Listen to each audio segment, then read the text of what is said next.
Yo, and we're live with Daniel 3. Without further ado, let's get into it. Mini recap.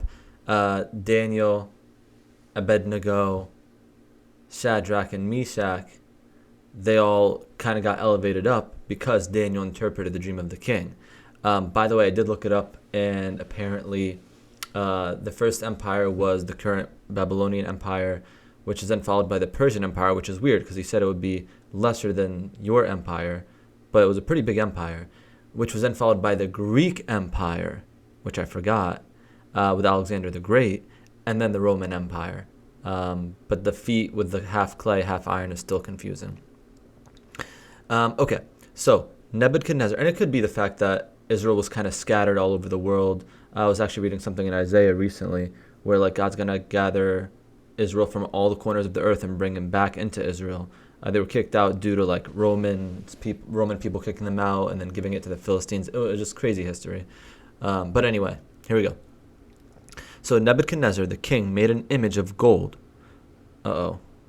whose height was 60 cubits, and the breadth thereof 6 cubits, and set it up in the plain of Dura, in the province of Babylon.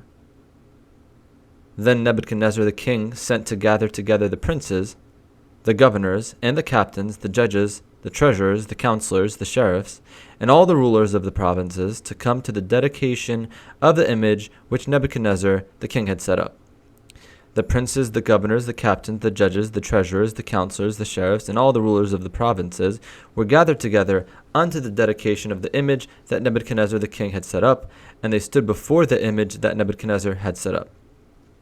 Then an herald cried aloud, To you it is commanded, O people, nations, and languages, that at what time ye hear the sound of the cornet, flute, harp, sackbut, psaltery, dulcimer, and all kinds of music, with a K, ye fall down and worship the golden image that Nebuchadnezzar the king hath set up.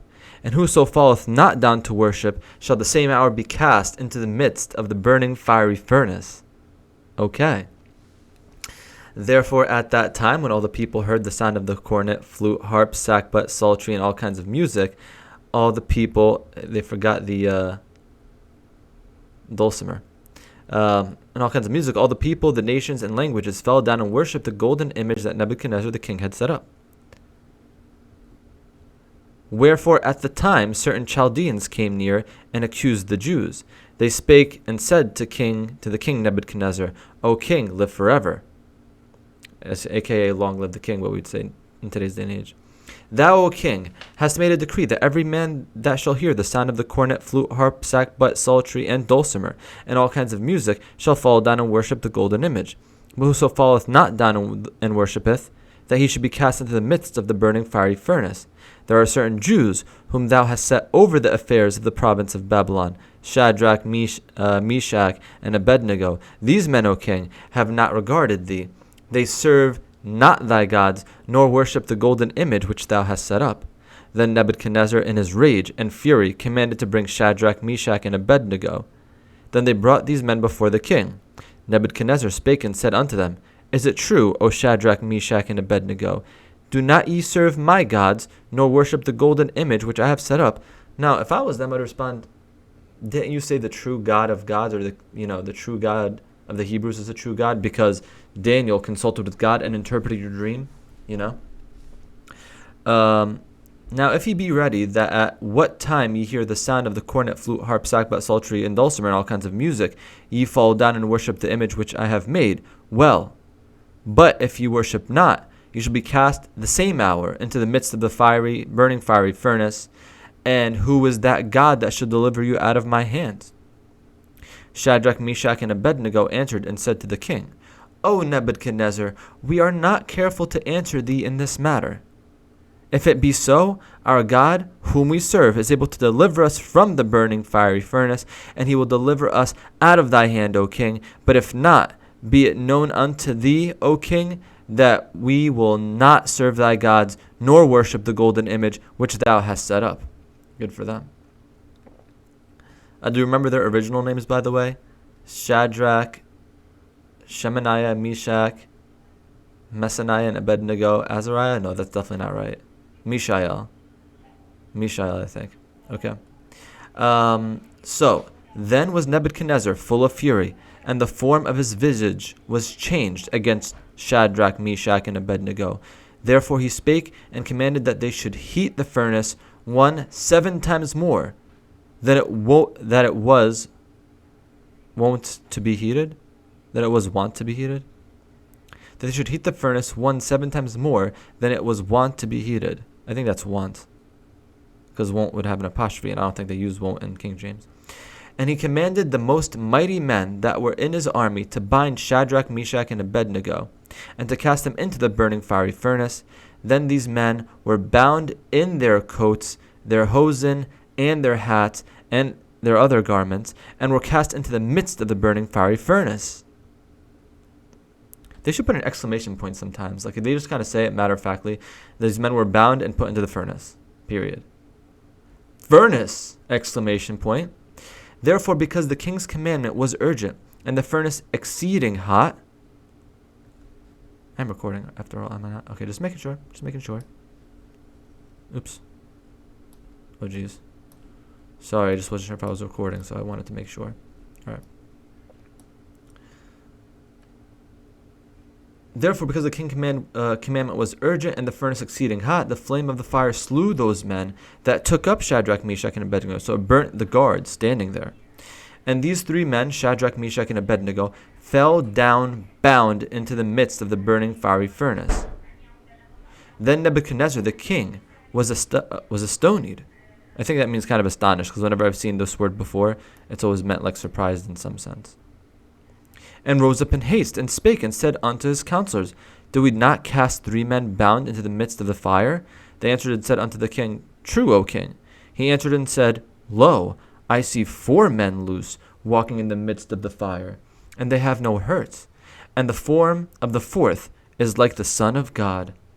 A Christophany, as they call it. Christophany meaning an appearance of Christ before his actual appearance in the flesh. But this could just be the king's perspective. We don't want to say it for sure, but it seems like it. Why would you say the Son of God? Why not say an angel or something like that? Then Nebuchadnezzar came near to the mouth of the burning fiery furnace, and spake and said, Shadrach, Meshach, and Abednego, ye servants of the Most High God, come forth, and come hither. Then Shadrach, Meshach, and Abednego came forth of the midst of the fire. And the princes, governors, and captains, and king's counselors, being gathered together, saw these men, upon whose body the fire had no power, nor was an hair of their head singed, neither were their coats changed, nor the smell of the fire had passed on them.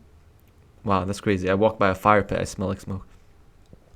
Then Nebuchadnezzar spake and said, Blessed be the God of Shadrach, Meshach, and Abednego, who hath sent his angel, and delivered his servants that trusted in him, and have changed the king's word, and yielded their bodies. Hold on, let me read that again, I was distracted. Who hath sent his angel. Okay, so Nebuchadnezzar said, Blessed be the God. Oh, so he's praising God. Blessed be the God of Shadrach, Meshach, and Abednego, who hath sent his angel, and delivered his servants that trusted in him, and have changed the king's word, and yielded their bodies, that they might not serve nor worship any god except their own God. Therefore I make a decree, that every people, nation, and language, which speak anything amiss against the God of Shadrach, Meshach, and Abednego, shall be cut in pieces, and their houses shall be made a dunghill, because there is no other God that can deliver after this sort. Then the king promoted Shadrach, Meshach, and Abednego in the province of Babylon. Hey, let's go. All right, since I read 2 last time, let's read one more here. I just feel like, we're very excited. We don't want to leave right here. That would just be one whole episode just like that, done. A lot of action, but still. Because remember, Daniel, for those that know or don't, I don't want to spoil. But there's something about Daniel I want to read. Okay. Signs and wonders. So Nebuchadnezzar the king, unto all people, nations, and languages that dwell in the earth, peace be multiplied unto you. Who's saying this? Nebuchadnezzar the king, unto all the people. Oh, so I guess Nebuchadnezzar saying it. Peace be multiplied unto you. I thought it good to show the signs and wonders that the high God hath wrought toward me. How great are his signs, and how mighty are his wonders. His kingdom is an everlasting kingdom, an everlasting kingdom, and his dominion is from generation to generation. I, Nebuchadnezzar, was at rest in mine house, and flourishing in my palace. I saw a dream which made me afraid, and the thoughts upon my bed and the visions of my head troubled me. Therefore made I a decree to bring in all the wise men of Babylon before me, that they might make known unto me the interpretation of the dream. Not just the interpretation, the dream itself. Then came in the magicians and astrologers and Chaldeans and the soothsayers, which apparently someone told me recently, soothsayers are like fortune tellers, I think. That's what they told me. I think that's true. I mean, makes sense, I guess. I haven't really looked into it. And I told the dream before them, but they did not make known unto me the interpretation thereof, or the dream itself. He's not saying how demanding he was. He's underplaying it. He was very demanding. But at the last, Daniel came in before me, whose name was Belteshazzar, according to the name of my God, and in whom is the spirit of the holy gods. And before him I told the dream, saying, O Belteshazzar, master of the magicians, because I know that the spirit of the holy gods is in thee, and no secret troubleth thee. Tell me the visions of my dream that I have seen, and the interpretation thereof. Okay, good. He mentions both here. Thus were the visions of mine head in my bed. I saw, and behold, a tree in the midst of the earth, and the height thereof was great, and the tree grew, and was strong, and the height thereof reached unto heaven. Wait, is this another dream? Okay, so he tells Belteshazzar, aka Daniel, tells the visions of the dream that he's seen, and the interpretation of. Thus were the visions of mine head in my bed. I saw, and behold, a tree. Okay, let's just say this is a new vision because I don't recall this. In the midst of the earth, and the height thereof was great. So a tree in the midst of the earth, and a really, really tall tree. The tree grew and was strong, and the height thereof reached unto heaven, and the sight thereof to the end of the earth. The leaves thereof were fair, and the fruit thereof much. And in it was meat for all. The beasts of the field had shadow under it, and the fowls of the heaven dwelt in the boughs thereof, and all flesh was fed of it. I saw in the visions of my head upon my bed, and behold, a watcher, and a holy one came down from heaven, and cried aloud, and said thus, Hew down the tree, and cut off his branches, shake off his leaves, and scatter his fruit. Let the beasts get away from under it, and the fowls from his branches. Nevertheless, leave the stump of his roots in the earth, even with a band of iron and brass, and the tender grass of the field. And let it be wet with the dew of heaven, and let his portion be with the beasts in the grass of the earth. And let his heart be changed from man's, and let a beast's heart be given unto him. Okay, this is very confusing. Alright, so you cut down the tree, pretty much everything besides the stump, with a band of iron and brass, and the tender grass, and be wet with the dew of heaven, and let his whose portion? And let his portion be with the beasts and the grass of the earth. And let his heart be changed from man's, and let a beast's heart be given unto him. Unto whom? And let 7 times pass over him. This matter is by the decree of the watchers, and the demand by the word of the holy ones, to the intent that the living may know that the Most High ruleth in the kingdom of men, and giveth it to whomsoever he will, and setteth up over it the basest of men. The dream I, King Nebuchadnezzar, have seen. This dream I, King Nebuchadnezzar, have seen. So this is another dream. Now thou, O Belteshazzar, declare the interpretation thereof. Okay, fine, perfect. We get an interpretation from Belteshazzar himself, Daniel. Declare the interpretation thereof, for as much as all the wise men of my kingdom are not able to make known unto me the interpretation, but thou art able, for the spirit of the holy gods is in thee. Okay, so the king's talking to Daniel. Now we realize it.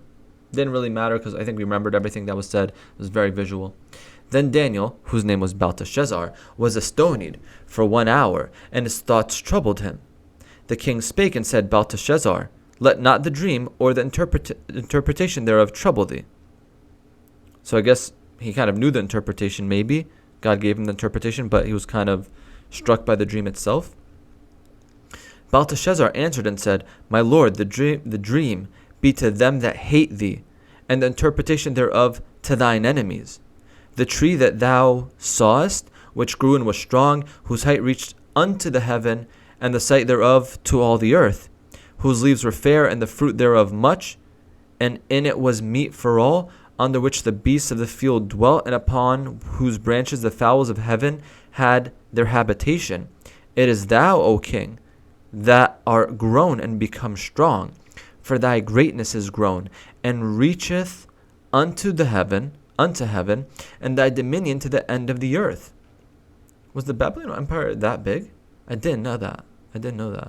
Whereas the king saw a watcher and a holy one coming down from heaven, and saying, Hew the tree down and destroy it, yet leave the stump of the roots thereof in the earth, even with a band of iron and brass in the tender grass of the field, and let it be wet with the dew of heaven, and let his portion be, so I guess his portion being the king, be with the beasts of the field, till 7 times pass over him. This is the interpretation, O king, that this is the decree of the Most High, which has come upon my lord the king, that they shall drive thee from men, and thy dwelling shall be with the beasts of the field.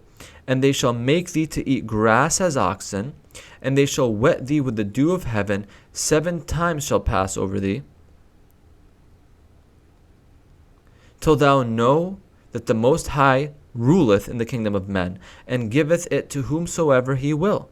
And whereas they commanded to leave the stump of the tree roots, the kingdom shall be sure unto thee.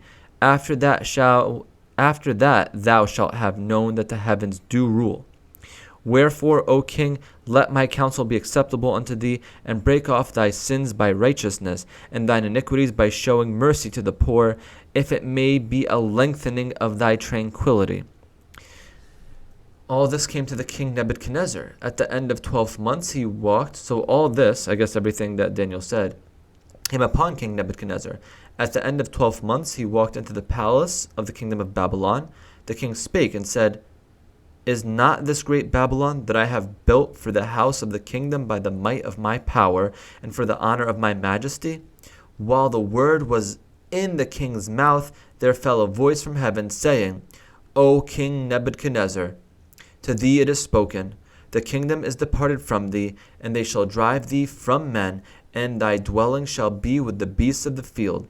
And they shall make thee to eat grass as oxen, and 7 times shall pass over thee, until thou know that the Most High ruleth in the kingdom of men, and giveth it to whomsoever he will. The same hour was the thing fulfilled upon Nebuchadnezzar, and he was driven from men, and did eat grass as the oxen, and his body was wet with the dew of heaven, till his hairs were grown like eagle's feathers, and his nails like bird's claws. At the end of the days, I, Nebuchadnezzar, lifted up mine eyes unto heaven. And mine understanding returned unto me, and I blessed the Most High, and I praised and honored him that liveth forever, whose dominion is an everlasting dominion, and his kingdom is from generation to generation. And all the inhabitants of the earth are reputed as nothing, and he doeth according to his will in the army of heaven, and among the inhabitants of the earth, and none can stay his hand, or say unto him, What doest thou? At the same time my reason returned unto me, and for the glory of my kingdom mine honor and brightness returned unto me, and my counselors and my lords sought unto me, and I was established in my kingdom, and excellent majesty was added unto me. Now I, Nebuchadnezzar, praise and extol and honor the King of heaven, all whose works are truth, and his ways judgment, and those that walk in pride he is able to abase. Okay, that was very heavy. Daniel 4, very heavy. Okay, so we'll leave it at that for today. I feel like almost out of breath reading that. A lot of repetition and a lot of confusion, but it might be a good opportunity to research what happened to the king of Babylon, King Nebuchadnezzar, after his reign, or how his reign ended. Anyway, actually, should we look it up real quick? Why not? What happened to King Nebuchadnezzar? Nebuchadnezzar.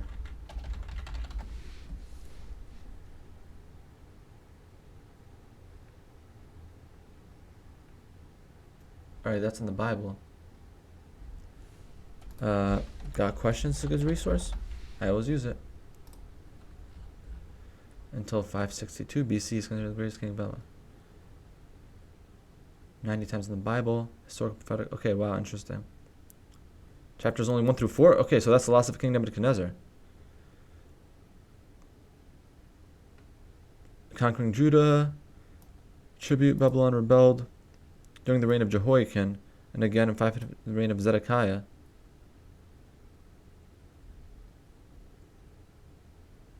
Okay, interesting. Anyway, I'll do some more research and update you guys next time. God bless you all abundantly. God bless me abundantly. And God willing, we'll be together soon. In Jesus' name, amen.